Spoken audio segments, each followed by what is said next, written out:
आणि आता एक दुःखद बातमी समोर येते। पद्मश्री डी.वाय. पाटील यांचं निधन झालेलं आहे। वयाच्या 90व्या वर्षी त्यांनी अखेरचा श्वास घेतलाय।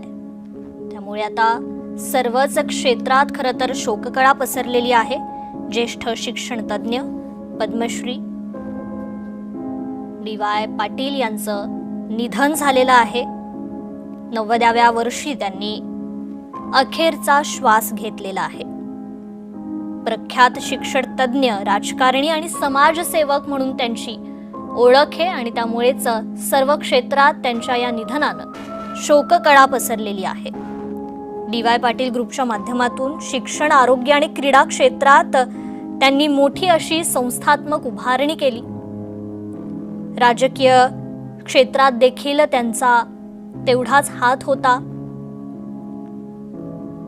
डी.वाय. पाटील ग्रुपच्या माध्यमातून शिक्षण, आरोग्य आणि क्रीडा क्षेत्रात त्यांची नेहमीच मोठी अशी कामगिरी राहिलेली आहे। वयाच्या 90व्या वर्षी मात्र त्यांनी आता अखेरचा श्वास घेतलेला आहे। पद्मश्री डी.वाय. पाटील यांचं निधन झालेलं आहे। दुःखद बातमी समोर येते। वयाच्या 90व्या वर्षी खरं तर त्यांनी अखेरचा श्वास घेतलाय।